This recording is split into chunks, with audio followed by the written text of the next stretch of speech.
Okay, so today we are going to learn numbers and operators in Python. So there are really cool operators which are already there in a lot of so operators are basically there with all the languages, but here are few things which are we are going to learn which are not there in other languages. Okay, so numbers. So I purposefully take this part along with numbers because whatever operators we are going to learn, we are going to implement those operators along with numbers. Okay, so basically you need to know numbers first, right?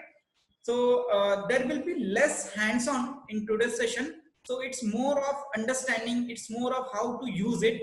Okay, so most of the part I'm going to ask you to do. Okay, so be ready with your PyCharm, and we'll be ready with your notepad as well, because today you have to write down a lot of things first, and then I'll give you some time to do hands-on. Okay, so this is totally hands-on session today. We are not, there is no theory, because operators are the most important thing.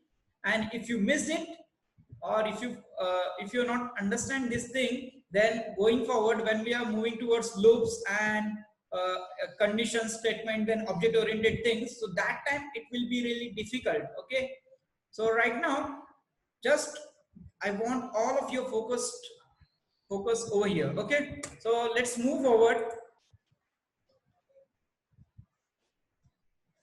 And where is my mouse? Okay, perfect. Yeah. So today's agenda is we are going to learn second. Okay, fine. So the first one was number. So it's because of the animation. So we are going to learn type of operators. There is arithmetic types, arithmetic operator, comparison operator, assignment operator, logical operator, and then at the end we are going to see what is operator precedence, right? So you know in mathematics there is some precedence in mathematics, but in operators in Python the precedence is different. Okay, so we are going to learn that as well at the end. So see, then number comes here. Okay, so we are first we are going to learn what are three ways to represent numbers, or three different kind of numbers present in the Python. So basically these are there in all the languages, but since we are taking the part of operators, so I just wanted you to get familiar with three of them. Okay, so these are the three numbers in Python. So first is very popular, very well known, so that is integer. So integer is like just any number, any real number, right? So then we have float. So float is the number which includes, what it includes? It includes a decimal. Okay, so those are the float.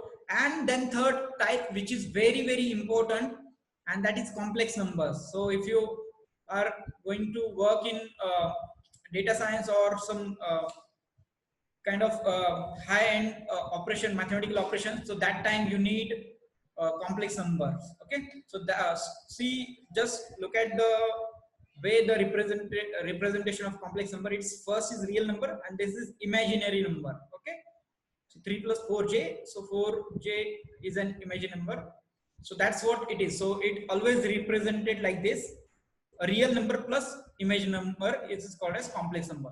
Okay, so first two are very straightforward. So yeah, first two are very straightforward. So this will be a real number till infinity, before infinity we can say, and this will be the float with decimal numbers. Okay, so just we are going to play with all the first two numbers. We are not going to go into detail of the complex number right now.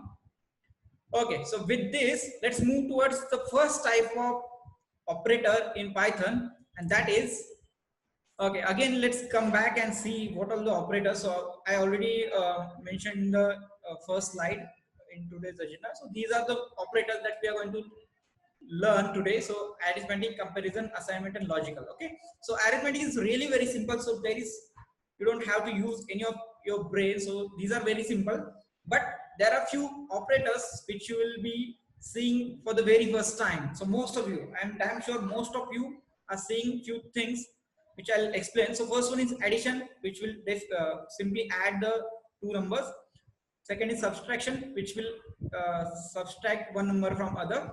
Multiplication, division. So all first four are we are using from our childhood. Okay, so there is nothing that I can tell you extra that you didn't know. Okay, but here are few things. So focus on the last three actually. So the first one is modulus. So actually by sequence it's fifth one. So it's modulus, and let's see what modulus does. Okay, anybody knows what is that, what this modulus does? Remainder, yes, exactly, it gives you remainder. So we'll go into the hands-on part of this as well. So, and the next one is floor division. So what is floor division, Abhishek? So anybody knows this thing? So I guess this will be the very new operator for all of you, because we know single slash means division, integer output. No, no, Abhinandan. But what, of division? Yeah, yeah. So that's the right word. So it's so in childhood we all learn division, right? So we know. So if you want to divide 15 with 5, then so there are number of terms. So whatever we are going to get at the top, so that is dividend. So that is we are going to get from this floor division. We are going to get that dividend. Okay.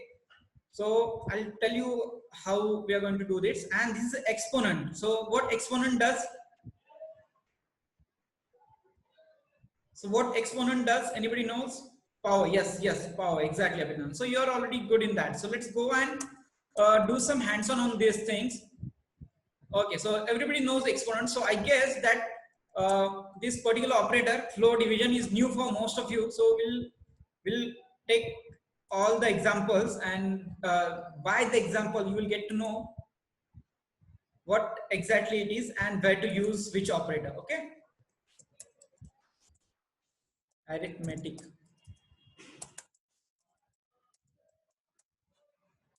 Okay, so the first one is uh, addition. So addition is basically very simple. What I'm going to do is I'm going to take two numbers. So my favorite number is 20, and then again next favorite number is 5. So this will be A, my favorite variable, and this will be B.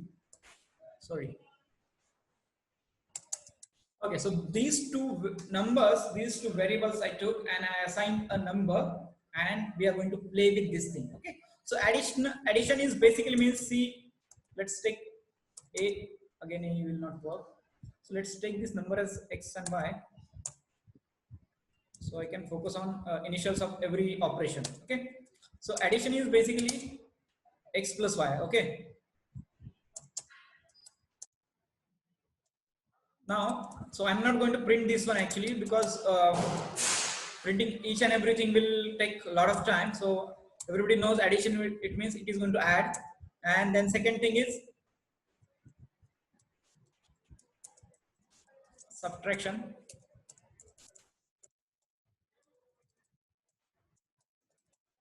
So basically subtraction will give us the will subtract the bigger number from the smaller one, or if you do in a reverse way, will get a minus value. Okay, so X minus Y will give us my what, 15. Okay, so I'm not going to print this thing again. And basically we know what is division. Sorry, multiplication is the first one, right? Multiplication. So M is equal to X into Y will give us, what it will give? 100.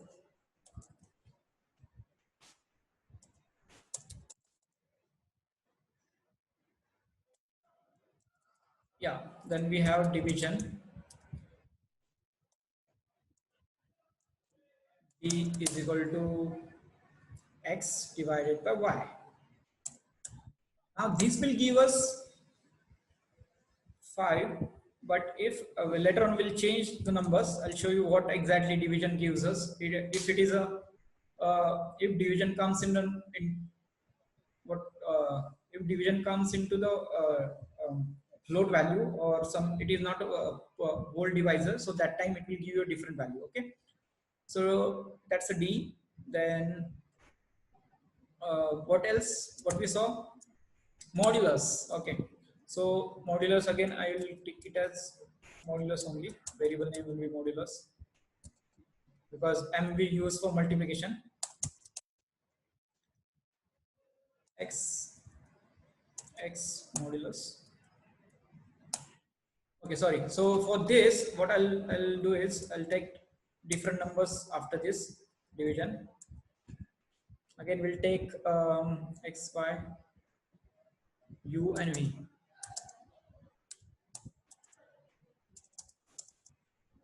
Okay, now the modulus will come properly.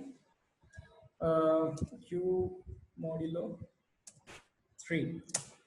Okay, now this thing which I wanted to print and I just wanted to show you as well, because this is very important thing. Okay, so all of you should know what exactly it is and how it's working. Okay,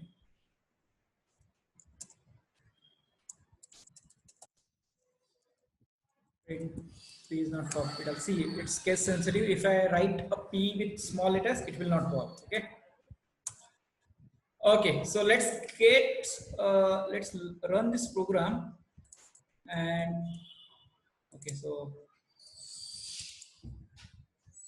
yeah, so I'm just running this arithmetic operation and see.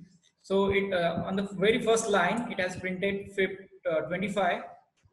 X, see, x is 20, y is 5. Okay, so what it is doing, x plus y is 20. Then in subtraction, 20 minus 5 is 10, sorry, 15. In multiplication, 20 into 5 is 100. In division, 20 into 5 is 1. Can anybody explain me why it is 1 in division? Don't raise hand, just type it into the comment box.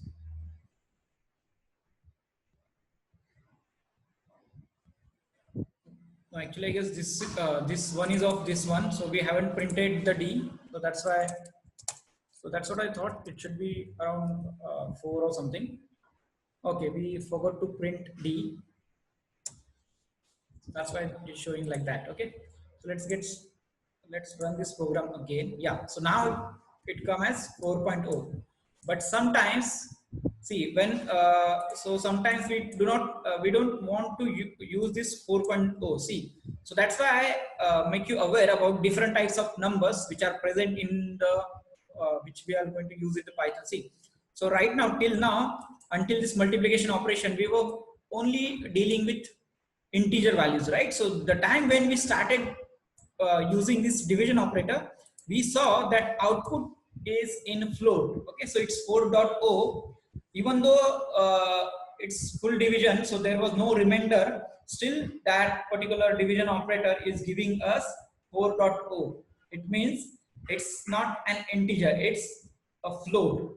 And while performing operations, if you want to add another number into the exact output of this division, so that time if another number is in integer and this is in float, so that time addition will not happen because those are two different data types. Okay, so that's why.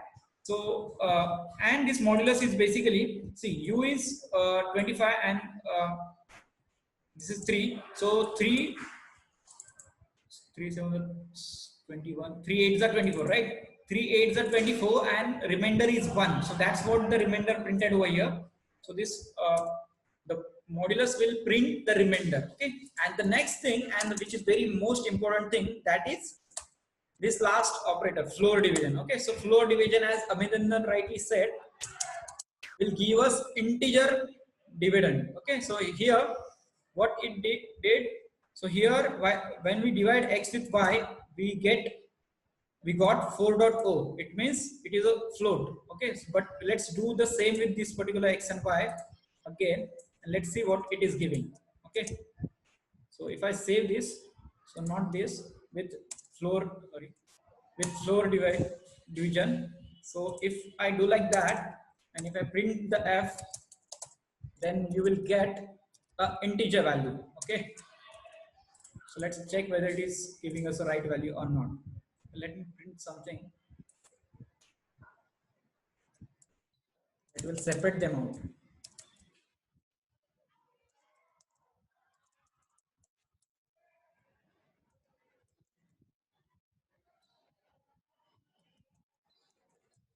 Okay, just for the simplification, I just gave that line. Okay, so here we go. See, now what we did here, d is equal to x divided by y, and f is equal to x. This is floor division. So that's why by using this double slash, it is giving us the output as an integer value. But if you do with normal uh, single division, so that is the basic division which we learn from our childhood. So that will give us integer, not integer, it will give us a float value. So that's what the difference between those things. Okay, so again, if I wanted to do like this, so if let's go and use this u and v variables over here. Okay, so if I do it like this, u divided by v, so it will give us what it will give us. Just can anybody tell me?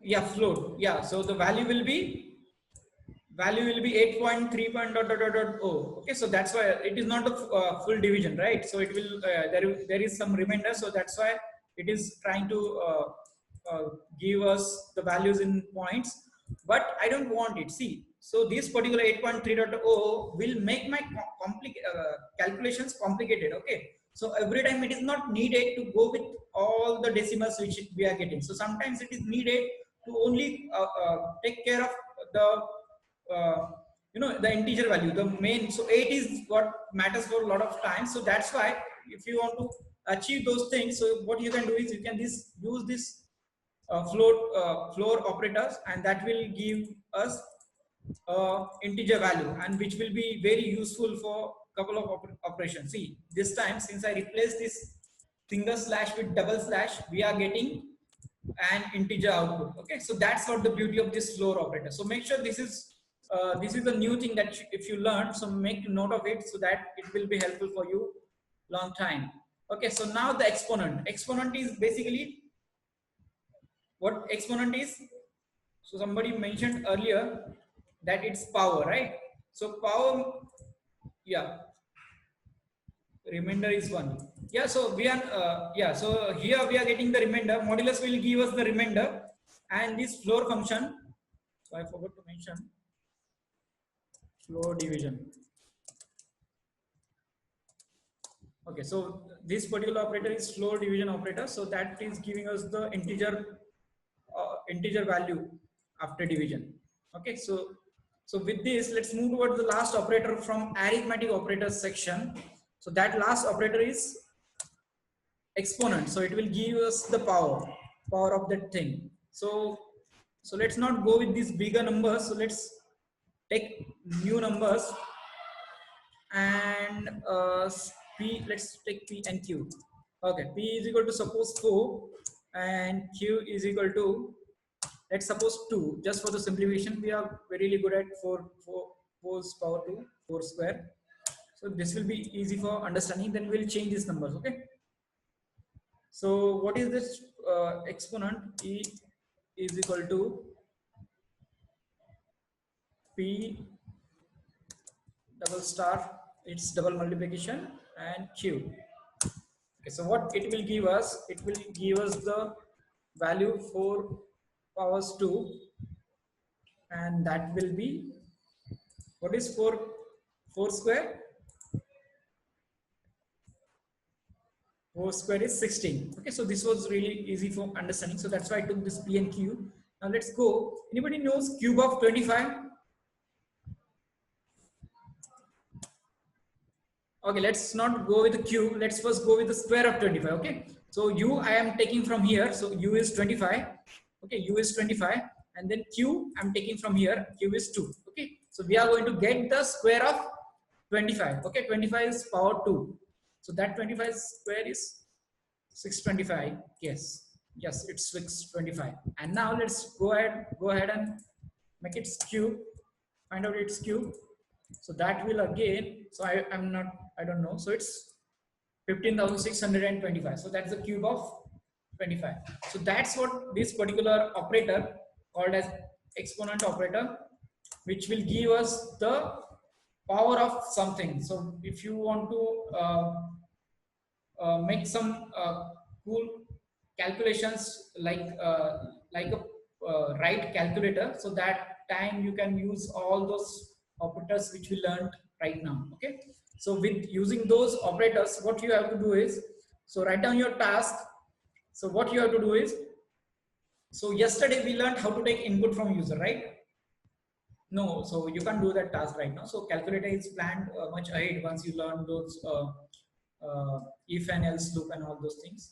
But still, so if anybody can do, so what I want is I just want a calculator. So you have to ask user for the input. If user enters plus or addition, so that so he will give you user will enter two numbers, right? So and then you have to ask it what operation you want to perform, okay? And whatever operation that user is going to tell you, it might be addition, subtraction, multiplication, division.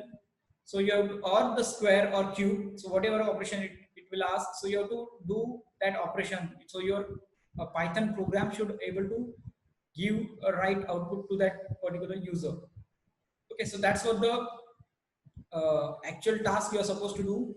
But there is one more thing which is pending. So there is, so you have to write a code, and in which you have to write cases, right? So if plus is there, so go ahead and do this operation. If minus is there or subtraction is there, go ahead and do this operations. But let's see what exactly you learned till now. So if you could able to do only one operation at a time, that is also okay. Okay. So just try and go and do make different 5 different programs that will give 5 different addition, subtraction, multiplication, division. So that is also okay right now. We'll learn in next few sessions how to make combine them and how to make a cool calculator using switch cases. Okay, so that we'll learn in next few things. But if you could able to do, that's also good thing. Okay, so we are done with arithmetic operators right now. Let's move towards the next. Anybody having any doubt over here? Okay, there are 4 messages I haven't read. Switch case, yes. So we'll learn switch cases later on, not right now. So let's focus. Let's focus towards. Is there any function to round off the decimal? Yeah, yes, there are some functions which again we are going to learn. Not in this session. Let's keep put all your questions in groups so that I can answer over there. Right now, if I move from this particular thing, a lot of people who are really new to this operators only, so they'll get diverted from the things. So okay, so Abhinandan, I'll ask, I'll answer to your question in a group. Okay, so make sure you keep put all the list over there. Okay, so assignment operator. So basically, you know, this is equal to sign is an assignment operator. Okay, but with that equal to sign, so there are some shorthands that you can use. So like you can see in second thing. So this is plus equals to. It means what it is saying, add first and then assign to particular variable. Okay. So likewise, we can do all the things, whatever operations we learned in arithmetic operators. We can combine that arithmetic operators, all arithmetic operators, and we can combine with assignment operator, and we can shorthand. This is called a shorthand of that a is equal to a plus b, right? So that kind of thing. So I'll just give you a quick demonstration of 2 or 3 things from here. So what exactly this assignment operator is basically. So let me create a new file for this.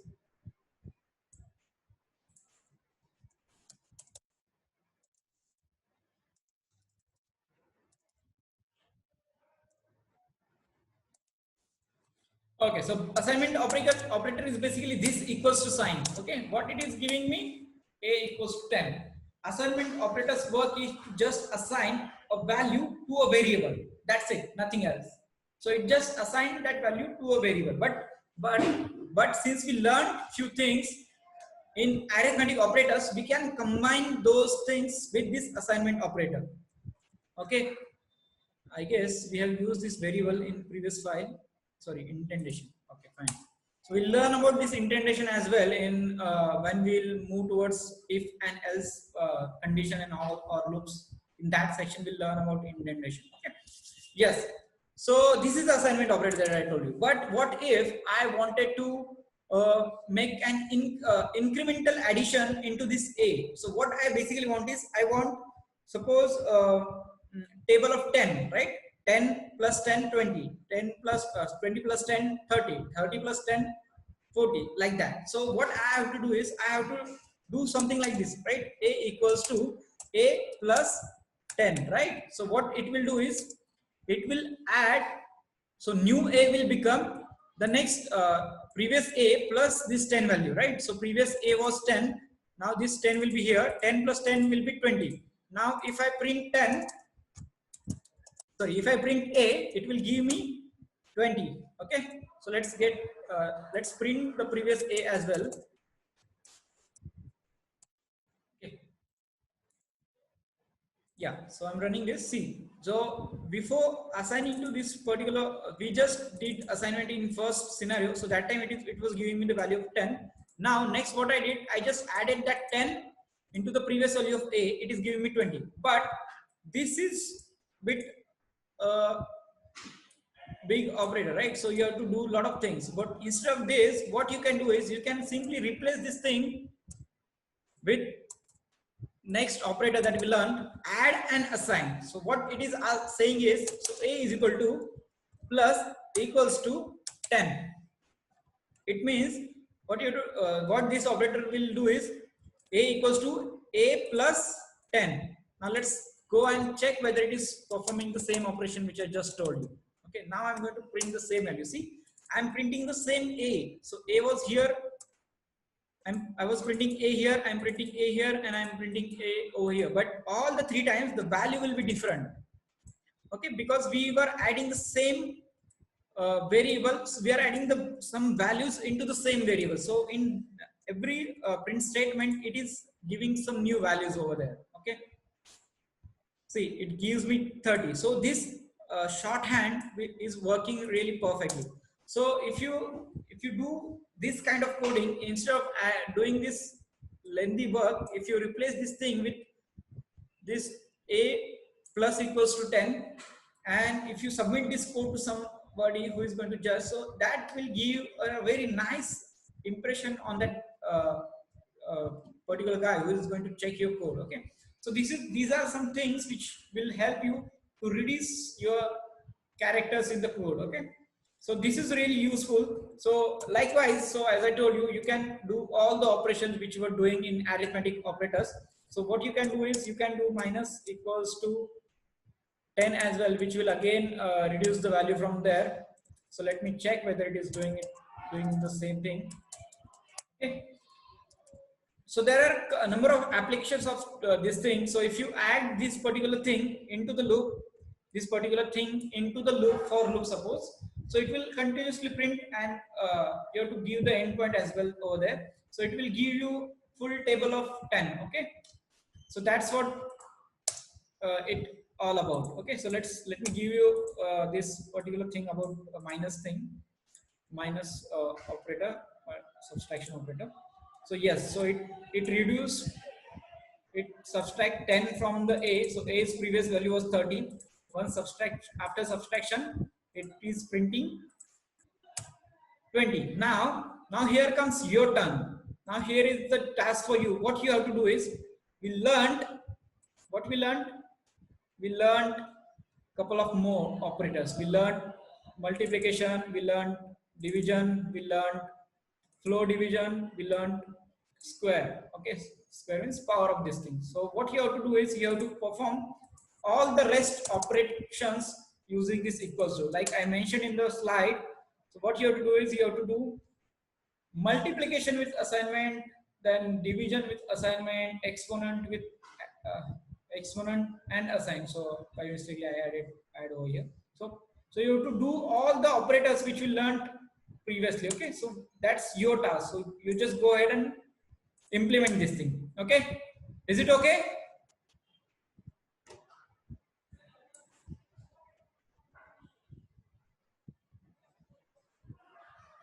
Yes, perfect. So let's move towards the next operator, that is logical operator. Okay, so logical operators are only for Boolean types. Okay, so when the data type is Boolean, when the values are in form of true and false, so only that time logical operators will take place. Okay, so let's do some hands-on on this, so that will give you a better. We learned what we learned. Okay, we missed the comparison operator. We'll come to that again. Okay, so logical operators. are just for, so that's what I'm thinking. There are four things which I wanted to tell you. Okay, so this is logical operators. Okay, so logical operators will work only in case of Boolean. So that's why I want my two variables to be Boolean. Okay, so what I'm going to do is I'm going to take Boolean values. So it will be true and y will be false. Sorry, F capital, sorry. So it's case sensitive. Okay, so now I have two variables, x and y. One value of x is true, value of y is true. So these Boolean operators will help you uh, while you are checking some conditions. If this condition true, and if you want some else condition to true as well. So if you want to check that if two conditions are true, then perform some action. Okay, so that time what you can do is you can use this logical AND. Okay, so what it does basically, so and so there is a truth table which I'll just quickly show you over here. I'm not sure how this pen will work. Annotate and let's take draw and let's try. Okay, so this color will work. Okay, or let's take text. Yep. So see, so everybody knows that truth table that we learned in maths. In I guess it was there in 10th. I guess yes. So what it was, if true and suppose this is x and this is y. Okay, so this is x and this is y. So if and this will be the suppose output. Okay, so we learned this thing back then in our childhood time. So x is suppose true, and if y is true, then AND operation on this will be, sorry, will be true. Okay, so, and in next case, a dot b, yes. So true and true is equal to true. Likewise, true and false is equal to false. True, false and false. True and sorry, false and true will be false. So this is in case of AND. Okay. So that's what I'm telling. So when you are dealing with AND, all the conditions that are there in the AND must be true. Then only the equation will evaluates true. Okay. So this is first. This is and in case of OR. So in case of OR, so if true and so I'm going to tell you an example of OR right now. So okay, if x is true and y is true, it will be, yes, it is called as condition. Yes. So there are different terms in different. So this is not mathematics that we are learning right now. So that's why I haven't used the mathematical terms. That's why I'm telling you from the perspective of Boolean.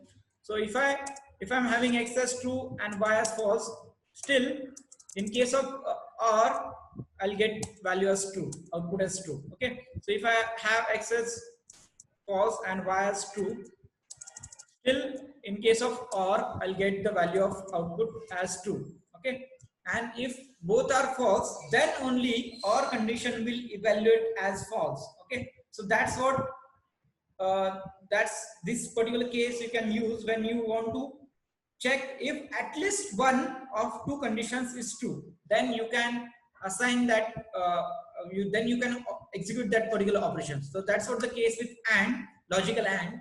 And the last thing, last third operator is logical NOT. So NOT is basically what it will do.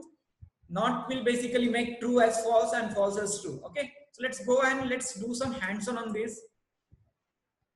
Yeah, true as false and false as true, right? So you know actually, so this is from quite long time we are learning. Okay, so let me remove this thing. Okay, perfect, they're gone.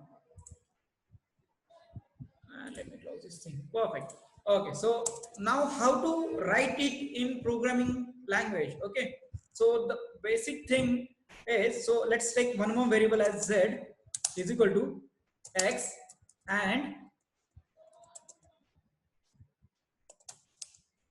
y. See, it changes its color, right? So and operator will basically give the value of this particular thing. What it is saying? Okay, so let's go and print this Z. I used a lot of space over here.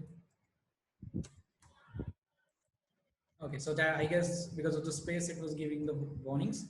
Okay, fine, we are good to go. So let's go and check. So since x is true and y is false and we are doing the AND operation, we are definitely going to get the false value. Okay, see, we got the false value because one of the condition is false, so it will not execute as true because it's AND. Now if you go and check with OR, so if I change this AND with OR, since x is true and I don't care about the y's. If I got x as 2, it will execute directly and it will print, it will give us output as true because either of condition is true. So that's why we are getting the value as true. Okay, so now let's check the last thing from the logical operators. So that is, suppose if I have p is equal to not of x. Okay, so what it will do? Now x is true, it should print, right? It should print false. Since x is true, it should print false over there. Yes, so that's what it is doing. So it is negation basically. So you might be aware about this particular thing, right? So it will again, so this thing will not work in Python, okay? So we know this is a very familiar term you might have used in other programming languages as well, right? So if you put exclamation mark in front of a variable, it will reverse the value. If it is true, it will make it false. If it is false, it will make it true. Okay. If it's zero, if it will make one. If it is one, it will make it zero. But this explanation is exclamatory operator will not work here. So what you have to use is not, not, and this is case sensitive. If you go ahead and do it like this, so it will not work. If because it is case sensitive, all the operators that we saw till now, 3 operators, so those are case sensitive. It will work only in lower case. Okay, and or and not. Is that clear? Yes. Okay, so if you have any doubts, you can ask regarding this, whatever operators that we are learning. If you have any doubts regarding this, you can ask into the chat box. Okay, now let's move towards the operator which is written over here, that is membership operator. Now these are some beautiful operators. Okay, so there is identity operator as well. So I'll tell you about that as well. Okay, so these are some extra operators which I don't think if you I'm not sure actually. So see, except Abhinandan, so I don't think anybody else might have used this in and not in, and there is identity operator which is and is not. Okay, so so these are some extra operators I can say, which are miscellaneous operators. Okay, so what it is, so suppose I have a list. Okay, so a is equal to, suppose it's list, suppose it's 1 comma 2 comma 3 comma 4 comma 5. I have also not used this. Okay, fine, Abhinandan, good. So this is something that you're learning new. So I'm not aware what exactly you know and what exactly you don't know. So I'm just trying to see this. There are a lot of people over here who are really new to Python. Okay, so I know some of the people personally because they're reaching out to me. They're asking a lot of doubts and all those things.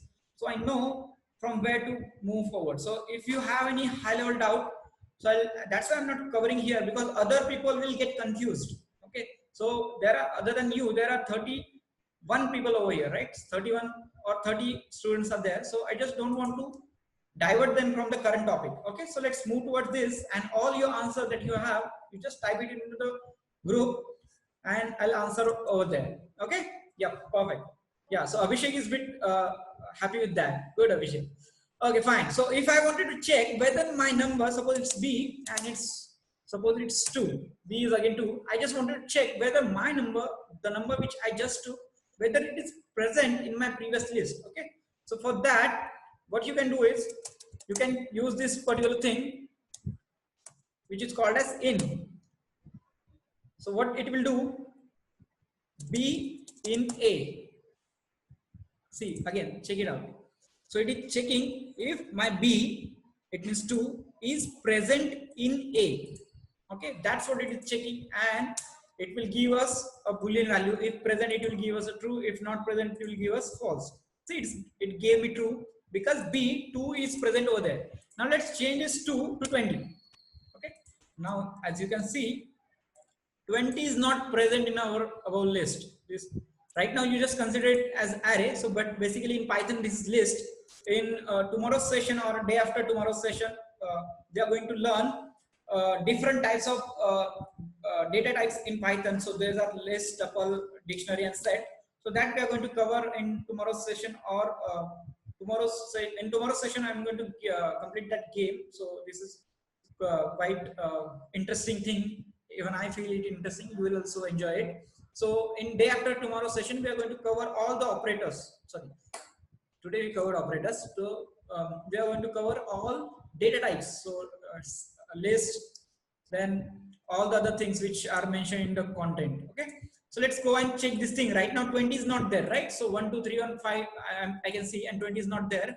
And if I check if my 20, that is B, is present in A. So A is again the list. So it is not there. So obviously this particular thing is going to give me false because it is not there.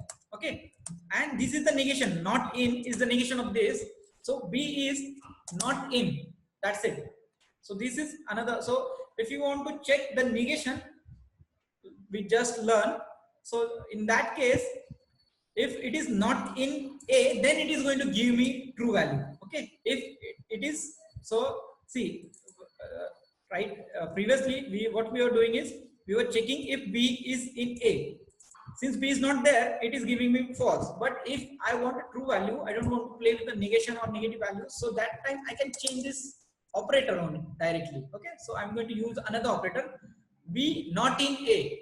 It happens sometimes you have to check that whether my operator is not present, then add it into the array, right? So it might be the case. So if you want to add something into this set, into this list, which is not already present into list, right? So that time you can check using this. If it is not present, then perform certain operations. Okay, so we are going to do actual hands-on on this when we are going to perform, when we are going to learn if and else conditions, so conditional statement. If it is not there, then push. If it is there, then don't push. Okay, so like that. So let's go ahead and run this program. So basically it is going to give me true because B is not in A. A is a list. Okay, so it is not there. So that's why it gave me this thing. Okay, now there are some. So yeah, this is membership operator. Yes. So this is membership operator. Identity operator only gives something. Yes. And the next thing we are going to learn is identity operator. Will give you only true and false. So they are just there to check the conditions. Vidita. Identity operators. So these operators are really helpful while checking some conditions, while performing certain tasks. Okay, so that's why we suppose I have, so let's take x and y over here. X is equal to 10, and again I'm going to take y is equal to 10. Okay, so here what I just wanted to check. So this is identity operator. It has very simple syntax. So x is y, that's it. So if x is equal to is removed over here, so it is checking. So it will check from all ends, right? So it is not whether it is true, whether it is float, whether it is integer, whatever it may be the variable, it will check exactly at the deepest level. If it is an object, and if in that object, so I'm going to use this is operator when we are going to jump towards object oriented programming. So make sure you are pretty much clear onto this. Okay, so if x is anything and if it is equal to y, which is exactly equal to x, so then in that case it is going to give me a true value. See, it gave me true. And similarly, that the way we learned in this membership operator. So identity operator is again comes in negation pair. So it is not. Okay, so that's the another, you can say, brother of this is operator. So is not, and see, there were two things. So in and not in. So is and is not. So this time not is after is. So just make sure, don't get confused into this, because so this is the beauty of this ID. So it is giving me, it is changing the color. So if I made a mistake, so if I'm not good, so by mistake if I do like this, not is, okay, it is also working. So but it is showing some errors over here, right? So it will not work. So it is even I got confused right now because of this. Okay, so it is not. So that is the right syntax actually. So not in and is not. So just make sure, go through these things again and again. So it gave me false. Okay, because a is exactly equals to y, x is exactly equals to y. So x is not is going to give me false. So if you do like this, so it was directly giving me errors. So it will not work. See, there are some red lines over here, and it will not execute my code. If I do try to execute, it will give me invalid syntax because this is not the right syntax. So that's what I haven't added the identity operator over here. So you just go and type it in your notebook. This can be done with equality. Yes, it can be done, but equality operator will not check your object. If your object of class object O, so that equality operator will not check your object. So if you want to check the whole object, which consists of n number of parameters or certain, suppose there is a class of some, let's take an example of institute. So class of an institute, and in institute there are certain variables like certain courses are there, and all the things. So if you took object of a class, so that object can't be compared with equal to operator. Okay, equal to operator is limited to certain data types. So if you move towards tuple and dictionary, in that case equals to operator will not work. Okay, so that's why it is good thing to use this operator from right onwards, because it will help you in next few sessions. Okay, anything else, Abhinandan, that you want to ask about this operator?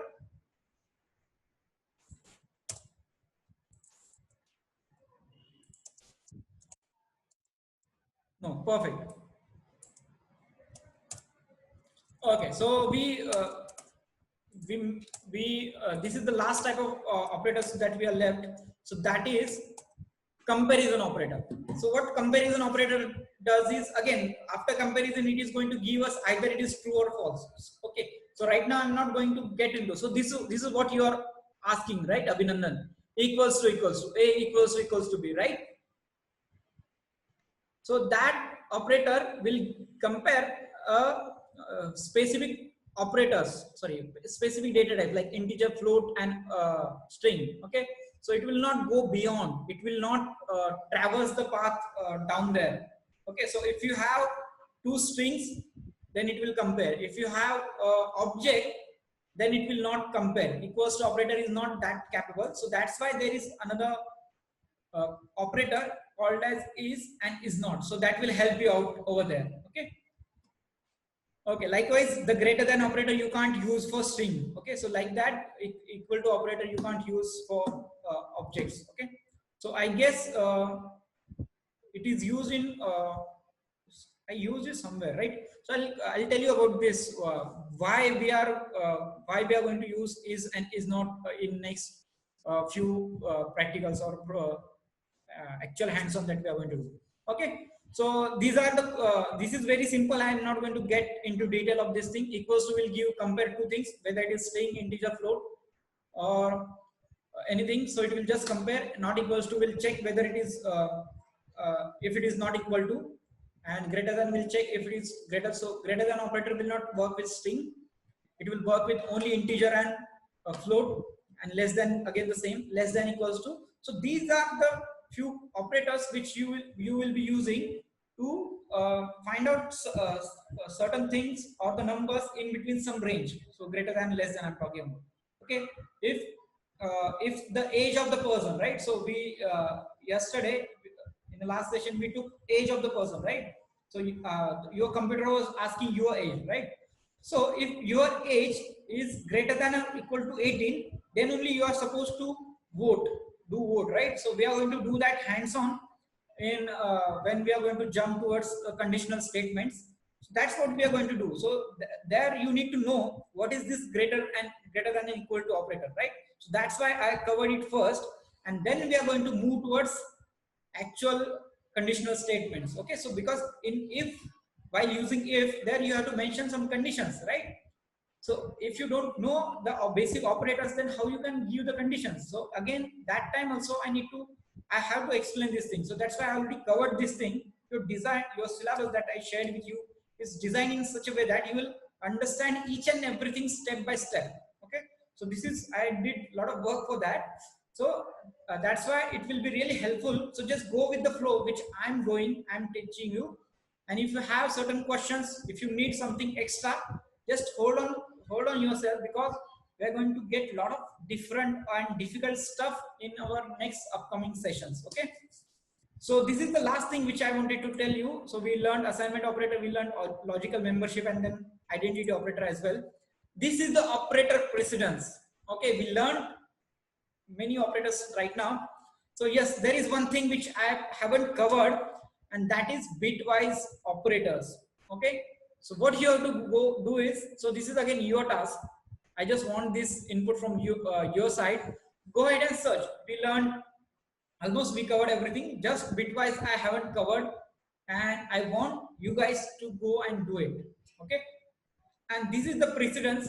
So the very highest precedence is to exponential the power thing. So we learn, and then we have unary positive and unary negative. Like we'll learn this thing, unary positive and unary negative, and bitwise negation. And then we have multiplication, division, and floor, and then modulus, addition, subtraction. And then comes the left shift and right shift. So these are bitwise. Bitwise operator has less precedence than the arithmetic operators. Okay. So first comes most arithmetic, and then arithmetic operations. There we know already in arithmetics, multiplication, sorry, actually power comes first, then comes multiplication, division, and all, and then comes addition, subtraction. We learned this thing in childhood, right? So very highest operator, the operators who are having highest precedence are arithmetic operators. Then comes the bitwise operators. Then comes our comparison operators, and the last there are Boolean operators. So if you want to check the Boolean value of certain things, NAND, not, and all, so that comes at the end. So those are having very less priority. Okay. So this is all about which I just wanted to share with you. Take the screenshot of this thing. This will be really helpful for you wherever you go, because every time you will not be able to understand. If I give you a certain thing with very high, very big expression, so in that time you will be confused which expression to execute first, okay, which operation to perform first. So that's why you need to have this chart in front of you. Again, this is the thing that you can't this thing you as a beginner you need to watch it again and again, or you need to memorize this thing. So there is no such a thing which I can tell you to memorize right now. So just try to practice it. Membership operator again comes over here. Identity and membership operator will come into this category at this level. Okay, nice observation, Abhinandan. So nobody else observed this thing, that membership operator is absent from here. So it is almost equivalent to the identity operator. So it will come at that level. So this is all about today's session. This is what I wanted to share with you. Okay. So with this, I'm just ending today's session. If you have any questions, if you want to ask anything, so I'll be here to answer the questions.